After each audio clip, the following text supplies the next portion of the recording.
Senator Lindsey Graham might have to fight a little bit to hold on to a Senate seat in South Carolina. A Democratic challenger, Jaime Harrison, is coming in hot with a campaign video, and it's getting a lot of attention. Check it out. My story is my story. Lindsey Graham's story is just comical. Donald Trump, I think he's a kook. I think he's crazy. His policies are really bad for the country. He's not fit to be president of the United States. He's a race-baiting, xenophobic, religious bigot. No, I don't think he's a xenophobic, race-baiting, religious bigot. I like the president. I am like the happiest dude in America right now. I am all in. Keep it up, Donald. I'm sure you're watching. He deserves the Nobel Peace Prize and then some. Here's a guy who will say anything to stay in office.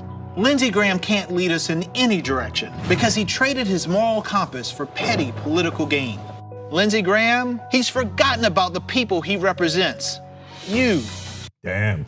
Right? He came with a 2x4. Right? I like that. I like that a lot. Right? That's your favorite story of Because there's a part at the end that just made me laugh because I'm corny. But okay, let me try to like rush through and get to it because I want to see if it makes you laugh too. But okay, so Harrison is the first black chairman of the South Carolina Democratic Party.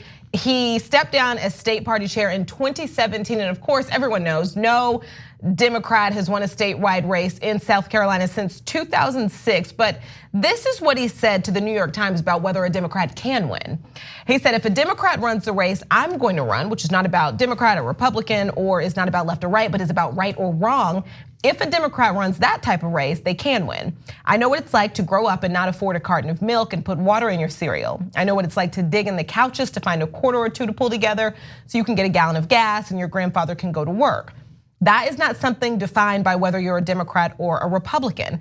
That's the life that so many people, particularly in rural South Carolina, are living with right now. And here's another part of this interview. It's with New York Times reporter Ested Herndon. And so at this point, they're going back and forth about his specific plan on how to win. And so Ested says, so it's not a matter of persuading Republicans, but motivating new people to vote. He says you have to do both. And so then Herndon says, but I think of the midterms where several statewide candidates across the South made this argument. Stacey Abrams, Andrew Gillum, Beto O'Rourke, all of them lost. Why can you do what they can't? And he says, well, I think Abrams actually won. So he laughed like, oh my God, that's good. I definitely like that because it's unapologetic. Yeah. Right? So look, they did vote rigging basically by denying all those people the right to vote. So no, Abrams in a fair contest won. So God knows what the Republicans tried in South Carolina. But it looks like Jaime Harris is a fighter, so I'm happy about that. Lean into populism, brother. Lean in, right? So when you talk about hard times, a lot of people are on hard times. A report came out today about the GOP tax cut. You'd be shocked to find out it didn't help your wages at all. At all. They said a lot of it was going to go to bonuses, and if you gave Donald Trump every benefit of the doubt, the nonpartisan office that looks into it in Congress, so part of the government, okay, and totally nonpartisan, said that 2 to 3% of the tax cut went to bonuses. So 97 to 98% went to the corporations, the buybacks of the shares, and ultimately to the executives, okay? So you got about 2 to 3%. Your wages, when you account for inflation, didn't go up at all. And Lindsey Graham said they would. Lindsey Graham said, oh my God, if you give everything to the rich, like this tax cut does, you give everything to the big business and the corporations that rule your lives, they'll eventually give some of it to you and it'll be great. And our economy will improve and our deficit will be great. He said, you'll only make so much money from the tax cut that it'll pay for itself because the economy will boom and hence the government will get more revenue. You know what happened? If you're the most generous you could possibly be to Trump and the Republicans, it led to 5% growth. So only 5% was paid for, 95% totally unpaid for, and created a giant deficit. And guess who's gonna have to pay that? The average citizens, including the ones in South Carolina. So Jaime Harrison walks out with a 2x4. I hope he keeps it going with a blowtorch and a lead pipe and whatever else he's got politically. Yeah, I hope he gets specific too. I hope he gets specific about what we talked about yesterday, who the bad guys are, specifically to, there are a lot of poor people of color in South Carolina, and just really go in on the people that you are seeking. And he said he wants a younger demo, he wants to get the new people, he wants to get the others.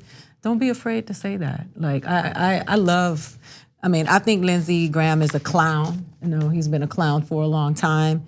And I know John McCain is like, bro, like, what's up with you? Yeah.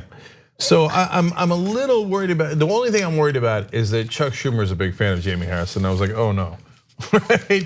But I'm gonna but I love that first ad, so I'm past it. Okay, so if that's how you're gonna run the campaign, the bar is low in South Carolina. Yeah. So look, and broken clock, right? Twice a time. Anyway, twice a day. But anyway, put that aside. Seriously, if you're gonna run the campaign pointing out how weak and sad and pathetic Lindsey Graham is, you got me on your side, brother. Okay, let's go do this, right? So I wish Beto had done that more to Ted Cruz, because Ted Cruz is the biggest beta there is. I mean, this is so similar to the ad that the Young Turks ran against Ted Cruz in that Beto O'Rourke. Remember the Beto versus Beto ad? And here, Jaime Harrison has enough sense to go after Lindsey Graham's weakness. Lindsey Graham's like, oh, I love war and we're so tough, etc. And he's like, you don't look so tough when Donald Trump unmanned you. So that is exactly the right way to do politics. You go for the jugular.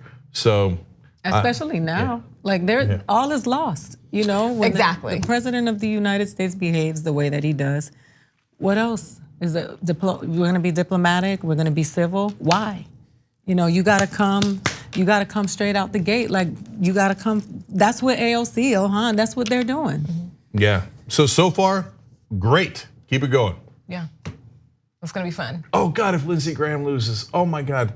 You know, these guys love to pass around videos of us on 2016 election night. Oh, I know that. I said on Twitter, I'm gonna put reporters all across the red states because I want to capture all their tears. Oh gosh. Okay. If Trump gets humiliated, which he most likely will in 2020, and then you start losing Republicans, not only in the places that you thought you might lose them, but you start losing them in South Carolina, I'm gonna build a nice pool with your tears. Okay, gonna be nothing but fun. That everybody of color can bathe in. Everybody's allowed. I don't want that water. Jaime Harrison, make him cry, man. The TYT Plus app is now available on iOS and Android. Download to get more TYT content at tyt.com/app.